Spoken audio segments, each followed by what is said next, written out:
Hi to everyone. So this is Dr. VNSR Venkatesara Rao, working as an associate professor from the Department of Chemistry in Institute of Aeronautical Engineering, Hyderabad, 543.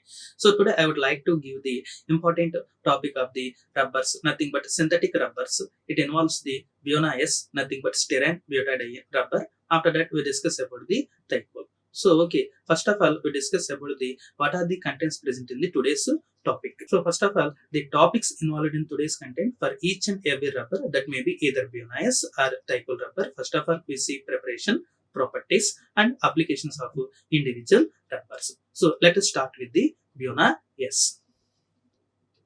So first of all, in Buna-S, we see preparation of the Buna-S. So it is a copolymer of the butadiene and styrene. So in this case, the butadiene contains the nearby 75% and styrene containing the 25%. That means butadiene. Butadiene means we see what is the main function of the backbone of the carbon chain. But means 4 carbons. 1, 2, 3, 4. Okay, butadiene. Diene means at first one, after the third one, that means third carbon, we have double bond. So, and present remaining oxygens, that means according to valency of the carbon, how many hydrogens presented at first carbon? 2, and at the second carbon, 1, and at third carbon, 1, and at last carbon, CH2. So, this is called as a butadiene. And styrene. Styrene means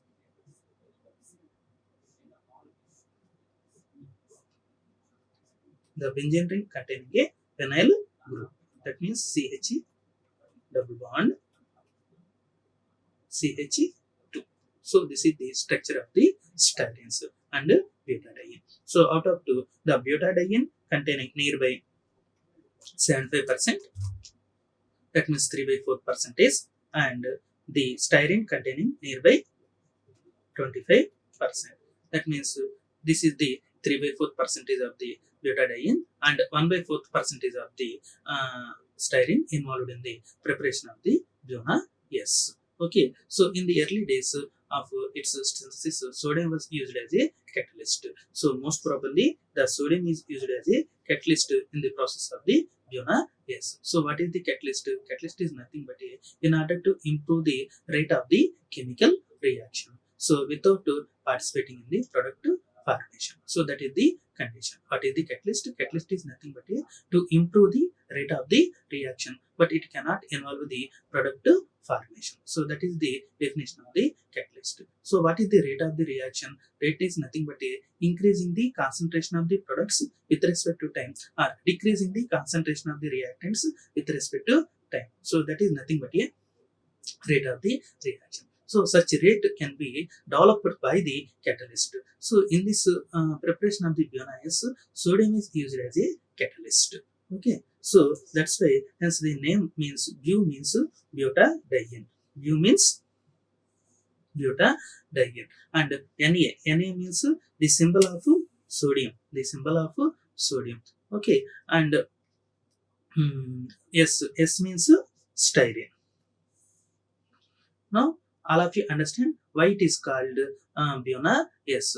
First of all, in Bu means butadiene, and Na means it is used as a catalyst in the preparation of synthesis in this polymer. So that's why Na is applied for the in the name of this rubber. And finally, S means styrene. So the combination of reactants, nothing but butadiene and styrene, and including the catalyst name involve the title of this polymer rubber. Okay.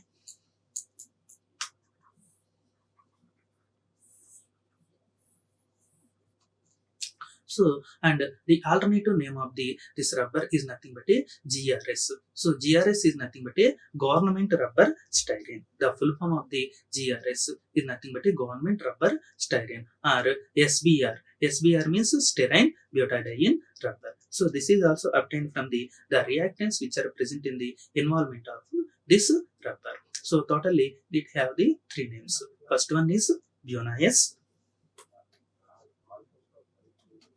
and second one is GRS. GRS means government rubber styrene, and third one is SBR. SBR means styrene butadiene rubber. So these are the title names of this polymer rubber. So the Buna-S rubber is the first synthetic rubber developed during the second time of the World War by United States in order to overcome the scarcity of the natural rubber. So that means in Second World War there is a need of the natural rubber, but United States having the preparation in order to get the synthesized rubber. So the synthesized rubber is nothing but a Buna-S. It is the first synthetic rubber made by human beings. Okay. So now we see the preparation of the Buna-S rubber. So it is a random copolymer formed by the emulsion polymerization of a mixture of 1:3 butadiene and styrene in the presence of a peroxide catalyst at 5 degrees centigrade, and therefore the product is called as a cold rubber. The product is called as a cold rubber. So first of all, it involves the random copolymerization followed by the emulsion polymerization. That means emulsion polymerization means the substances which are involvement of the reactions to get a free radicals. So that is nothing but emulsifying agents. So involve the in this case 1:3 ratio of the butadiene and styrene. Already we discussed about the butadiene involves the 75% and styrene involves the 25% of this preparation of the Buna-S.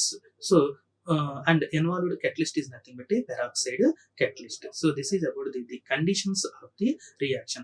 Catalyst is peroxide catalyst. Maintained temperature is 5 degrees centigrade temperature. Finally, we obtained cold rubber product. So that cold rubber product is nothing but a Buna-S. Okay, so first of all we see butadiene. So butadiene means what is the backbone of the carbon? Already we discussed about nothing but 4 carbons and involvement of the 2 double bonds. Diene means 2 double bonds. Ene means double bond. Diene means 2 double bonds, which involves the after the first carbon and third carbon. And styrene. Styrene means benzene ring containing the vinyl group. Okay, in the presence of a catalyst, nothing but peroxide catalyst maintained at 5 degrees centigrade temperature to obtain a Buna-S. So in this case, Buna-S, what happens? Random copolymerization followed by the emulsion polymerization. So that means we see the bond migration takes place. So the polymer containing the starting end,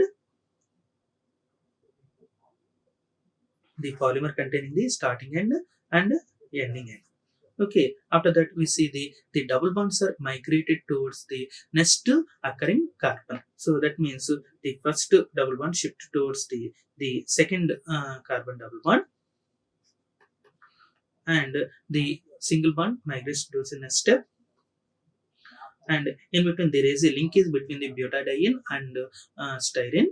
We get a single bond, and finally the double bond present in the vinyl group is also shifted towards the end position. That means the migration of the bonds takes place in the random copolymerization. So finally it gets the Buna-S, nothing but styrene butadiene rubber or government rubber styrene or Buna-S. So this is about the preparation of the Buna-S.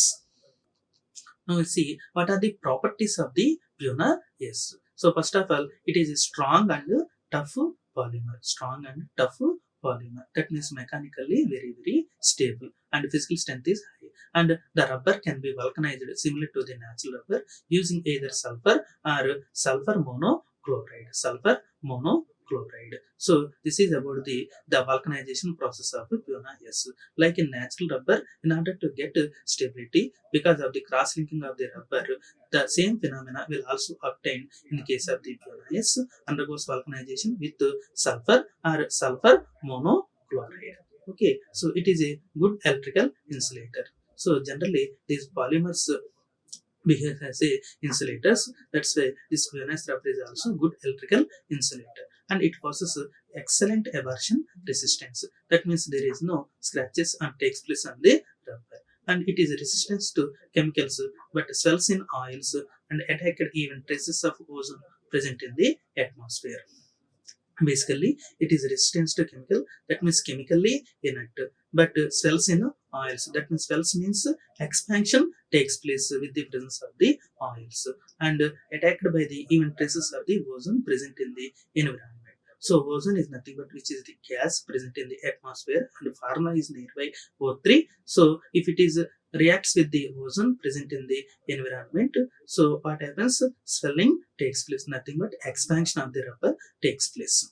Okay, it possesses high load bearing capacity and resonance phenomena. So resonance phenomena means it has the more stability, even high load applied on this rubber. So that is about the properties of the VNS rubber. Let us see. It is a strong and tough polymer, and the rubber can be vulcanized with the sulfur or sulfur monochloride. And basing on its properties, it can be acts as a good electrical insulator and good abrasion resistance. And it should not react with the chemicals. That means chemically inert. And if in the presence of the oils or environmental ozone, it the swelling takes place. That means expansion of the rubber. And finally, it has high bearing capacity and resonance phenomena.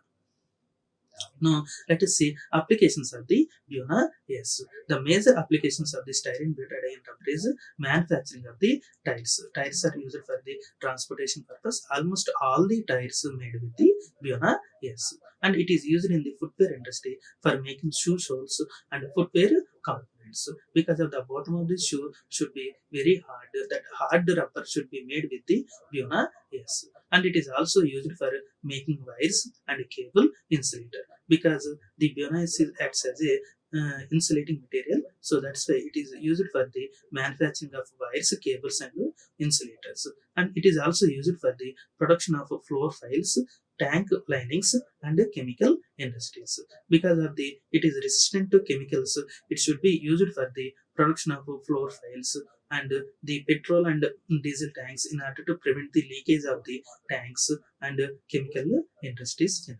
So this is about the applications of the Buna-S.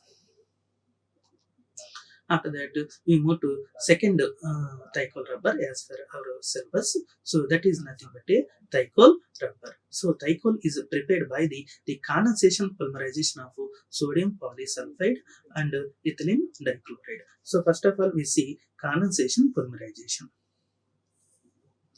Condensation polymerization is nothing but a step growth polymerization. Condensation polymerization is nothing but a step growth polymerization. That means it involves the initiation, propagation, and termination steps, and finally releases the byproducts like water and ammonia. So that polymerization is nothing but a condensation polymerization. So such type of the condensation polymerization involved in this preparation of Thiokol rubber. So the main reactants are nothing but ethylene dichloride and sodium polysulfide. Sodium polysulfide. So first of all, we see ethylene dichloride. Ethylene means CH2 double bond CH2, and one double bond is replaced by the substance of the chlorine on both sides.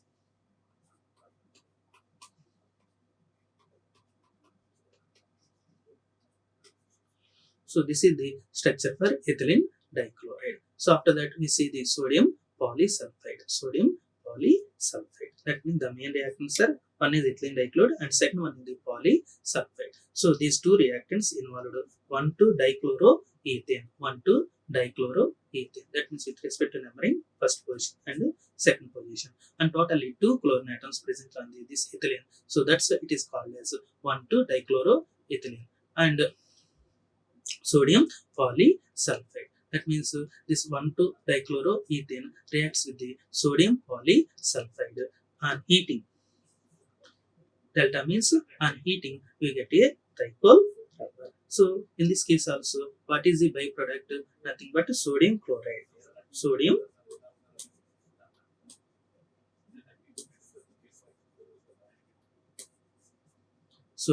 chloride is a byproduct.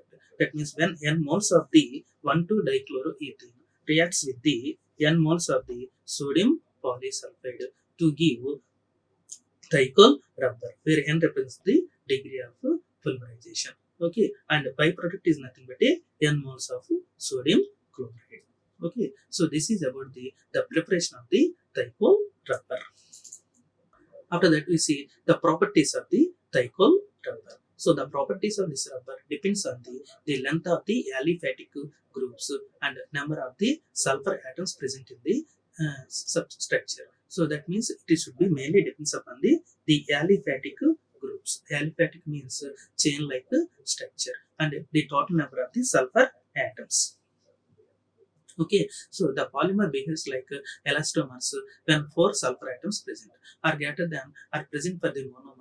Lower amounts of sulfur gives the hard and brittle position. That means if the polymer containing the nearby four sulfur atoms,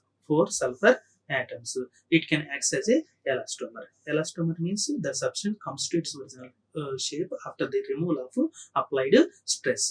So such type of the nature will be possible in Thiokol rubber if it containing the four sulfur atoms. If it containing less than four sulfur atoms or greater than sulfur atoms, that means more than four atoms, it can act as a hard and brittle resin nature. Okay, it is resistant to action of oxygen and ozone. That means it should not undergo the oxidation or ozonization. That means it should not react with either oxygen O2 or ozone O3. And it is also resistant to action of petrol, lubricants and organic solvent. That means it is chemically inert to with organic solvents like petrol and lubricants. So this is about the properties of the Thiokol rubber. Okay, so first of all, it containing the aliphatic groups and sulfur atoms. Based on the total number of the sulfur atoms, whether the Thiokol rubber acts as a elastomer or it can be converted into hard and brittle rubber. That should be depends upon the total number of the sulfur atoms present in the Thiokol rubber. If the sulfur having four present in the Thiokol rubber, it can act as a elastomer, or it will be changes its number that will be more greater than the monomer, or lower amounts of the sulfur gives the brittle rubber. And it should not undergo the either oxidation or ozonization with oxygen or ozone. And it will be chemically inert to like organic solvents, petrol, lubricants, and any other by taking examples. After that, we see applications of the Thiokol rubber. So that means it is chemically inert to the organic solvents like petrol, lubricants, and organic solvents. So two more properties, that is nothing but Thiokols are outstanding resistance to swelling by organic solvents, but benzene and its derivatives causing some swelling. So almost all Thiokols are chemically inert with organic solvents, and it can avoid the expansion of the rubber by reacting with the organic solvents. But it reacts with the benzene and its derivatives. It causes some swelling. And Thiokol films are impermeable gases to a large extent. That means impermeable means they do not allow any gases into the internal of the objects. That means it can act as a impermeable to gases to a large extent. So this is about the properties of the Thiokol rubber. After that, we see applications of the Thiokol rubber. So the Thiokol rubber involves the fabrics coated with the Thiokol are used for the barrage balloons, and it is mainly used as a solid propellant fuel for rockets, and it is also used for making gaskets, hoses, cable linings, tank linings, etc. And it is also used for printing rolls. That means container for transporting solvents, diaphragms and seats in contact with the solvents. So first of all, it is used in the fabrication industry to get a barrage of the balloons, and it is also solid propellant for the movement of the fuels in the case of the rockets phenomena. And it is also used in the industrial or domestic purpose, making gaskets, hoses, and cable linings and tank linings. And it is also used in printing industry to manufacture the rolls and containers for transporting solvents. That means it is chemically inert to the organic solvents like petrol and diesel. That's why it is also used for the containers in order to prevent the leakage of petrol and diesel. So those container caps and lining should be made with this Thiokol rubber. And it is also used in the medical field like nothing but diaphragms and seats in contact with the solvents. So this is about the applications of the Thiokol rubber. Thank you. Like, share and subscribe. Hit the bell icon for more updates.